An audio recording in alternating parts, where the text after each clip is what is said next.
In this video, I'm going to show you how to import items from another Moodle site. So first thing you do is you go into the site that you need to bring things to.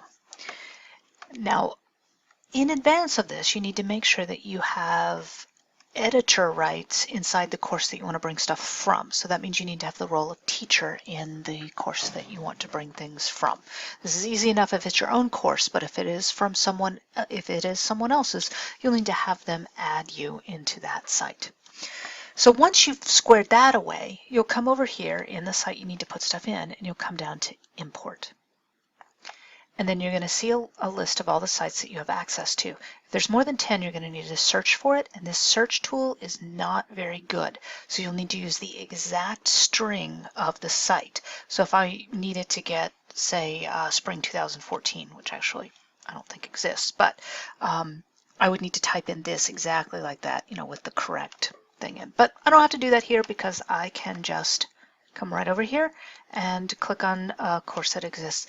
In most of the time, this is all you'll ever need to do. I'm going to click on continue. Generally, I think you can ignore this. This is just saying what kinds of things are you going to be importing. So it'll open up all the options to you. And then I'm going to click on next. Now's when I pick the specific items.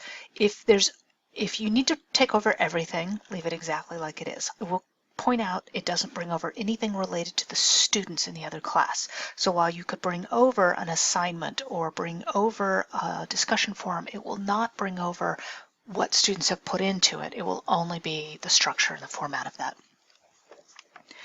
If you're only going to bring over a couple of things, it's a lot easier just to click on none and then go through and pick out what you want. You do need to first select the topic area. So let's say I want to bring stuff over from this topic area. Now these are available to pick things from, and let's just say I want to bring over these 3 things. And again, as I said, if you're bringing over almost everything, leave that, click the all so that all the boxes are checked, and just uncheck as needed. If you're bringing over a few things, switch it to none. It's your call. It's just how much labor.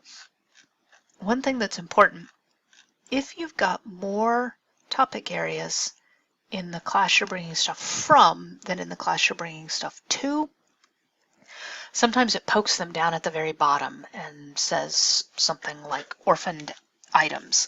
And if that's the case, you'll just need to change the number of topic areas that are available. This varies by theme, and I have seen some variation even within theme. It may automatically do it for you. The worst case scenario is you've got a topic area full of things that say orphaned items, and you just need to click the button to add new topics a few times until you've got enough topics, and they all pop into place at that point. You won't need to rearrange them. They will pop into place. All right, so I've only picked a couple things, and I'm going to say next. And now it wants me to confirm. You sure you got everything you wanted? Yes, that, those few things. If I did not have everything I wanted, I would need to go to previous, check some other stuff, and then move forward. Then now I perform my import, and I sit and I watch this thing move for a second. If you're bringing over an entire course, particularly one that is heavy on the video, this step could take a while. When it's done, you'll get a message that says it's done, and then you say continue, and now here we are, and those things came over. So that is how you use the import tool to bring items from one Moodle site into another Moodle site.